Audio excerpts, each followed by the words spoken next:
Puisano ya Botswana Trade Commission e sekaseka dikgwetlho tsa dikgwebo le go sireletsa ditlhamo. Toropo ya Francistown e lebagane le dikgwetlho tse di bakwang ke ditsela tse di onetseng. Donald Trump o nankotse dikgang tsa Minnesota mo pegong ya gagwe ka tsietso ya mo pusong. Dikgang ke tsa Lesedi Television tse di go kopanyang le nna Lemi Mokgojwe. Wetso madume.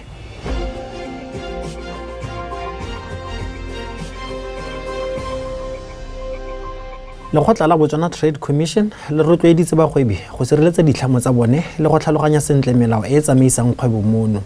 Se se tla morago ga bokopano jwa bana le seabe jo bo neng bo tshwaretswe kwa Francistown Bosheng.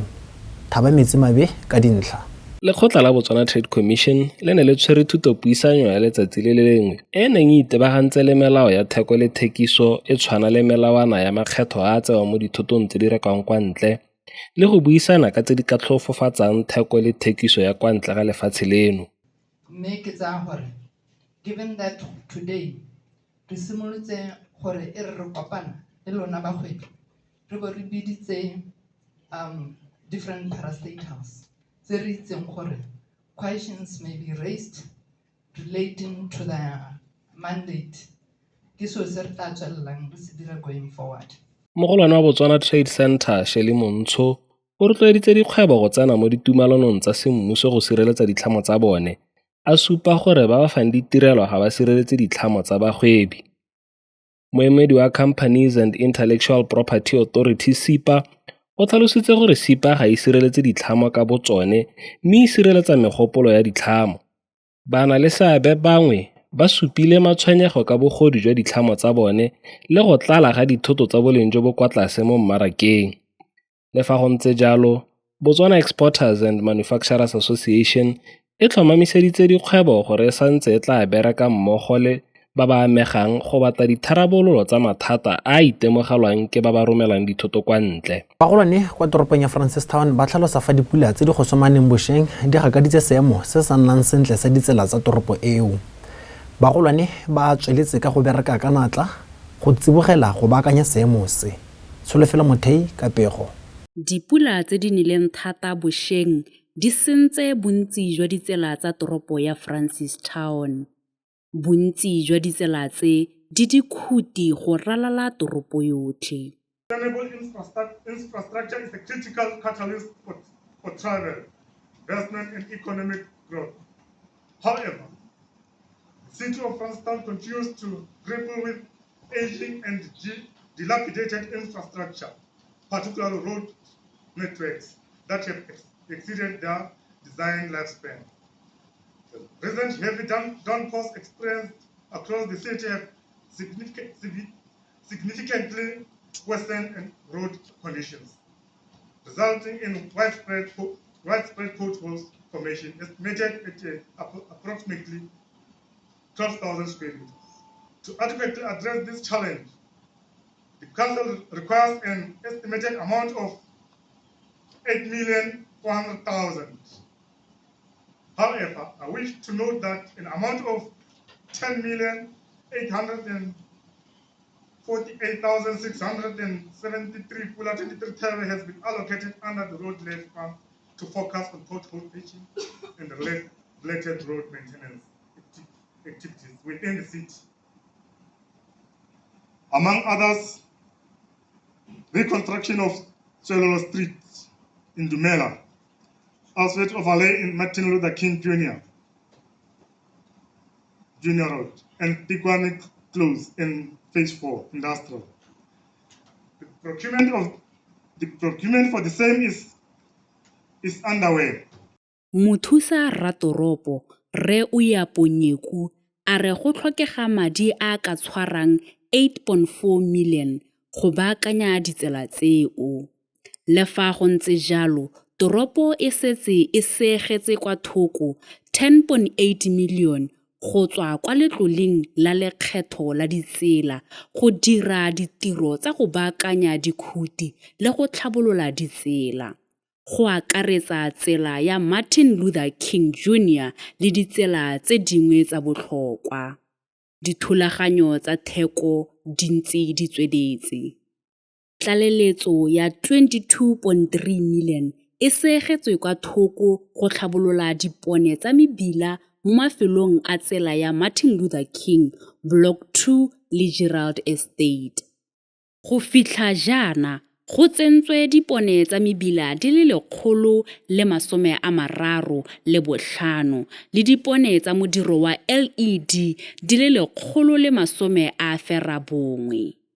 Rre Nyeku o gateletse gore go tokafatsa dikago le ditsela go botlhokwa ka go netefatsa metsamao e babalesegileng, go ngoka babeeletsi gape go thusa go godisa itsholelo. Batabogi ba ka tshwara 500 ba ne ba tsaya karolo mo ngwageng wa bobedi wa lebelo la Francistown Solar Trust la go tsibosa batho ka oli e dirisitsweng le go rotloetsa go boeletsa tiriso ya oli eo go sireletsa tikologo. Lebelo le la ngwaga le ngwaga la akaretsa mabelo a dikilomitara tse 5, 10, 15 le tse di 25 e feletse ka mothusatona wa lephata la botsogo Rre Lawrence Okeditse a rotloetsa batswana go naya ole botshelo jwa bobedi ka go e busetsa mo tirisong gape.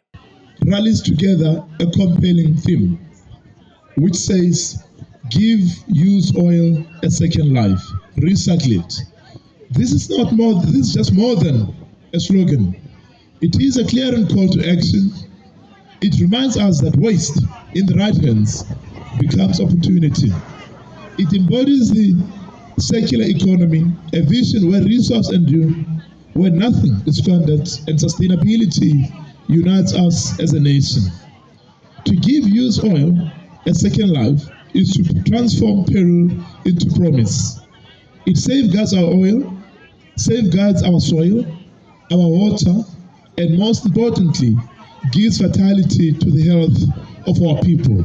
Solar Trust ke mokgatlho o sa direng dipoelo, mme o thusiwa ka madi a lekgetho la ole e rekwang kwa ntle. O thusiwa gape ke dikompone ka go farologana. Maikaelelo a mokgatlho o ke go fokotsa go kgotlhelesega ga tikologo ka ole le go rotloetsa go latlhiwa ga yone ka maikarabelo. Mokhanselara yo itlhophetseng Rre Madeluka Tshepo o tlhagisitse gore go latlhiwa ga ole ka tsela e sa siamang go ka baka kotsi mo matshelong a batho le mo tikologong.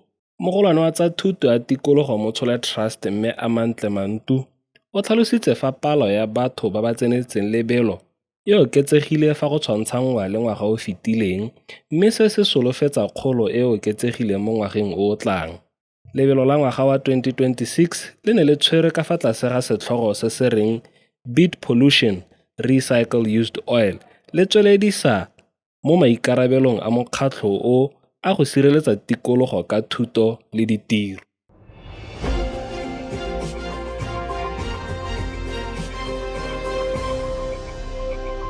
Mo go tsa mafatshe a sele, tautona wa Amerika Donald Trump o feditse pego ya gagwe ya tekodiso ya kgaolo ka go solofetsa bokamoso jo bo atlegileng jwa lefatshe la Amerika.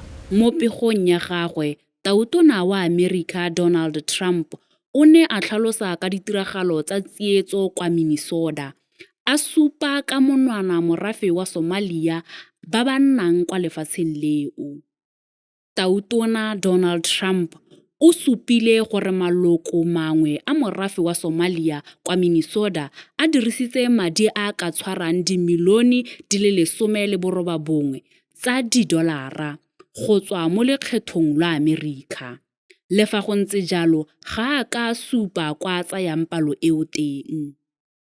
Diagente tsa molao tsa semmuso ba tlhotse batho ba le bantsi ka dipatlisiso tse di amanang le tshenyo e dirilweng fa go fiwa thuso ya dijo, ya matlo le ya ditlamelo tsa autism ka nako ya COVID mo lefelong la Minnesota.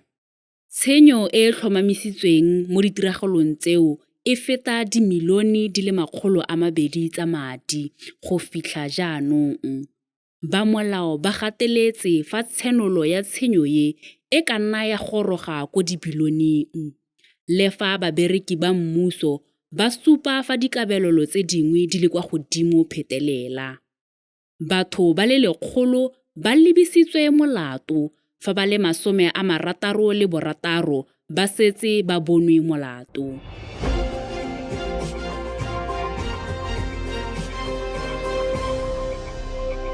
Tshameko mankga wa kgolo ya dinao wa lefatshe la Morocco Achraf Hakimi yo e bileng e le motshamekamorago wa setlhopha sa Paris Saint-Germain o tla itshupa fa pele ga lekgotla go arabela molato wa go thubetsa.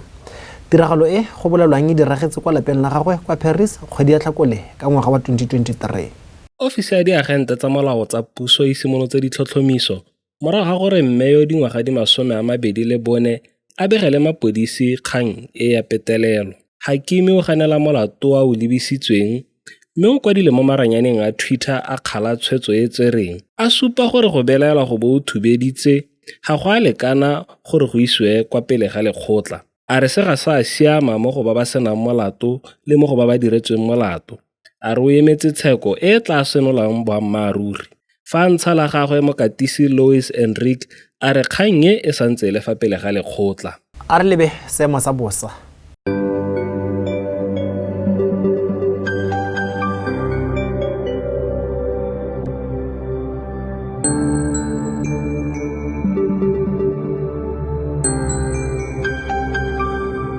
Re ne re go tsholetse di le kalo weso.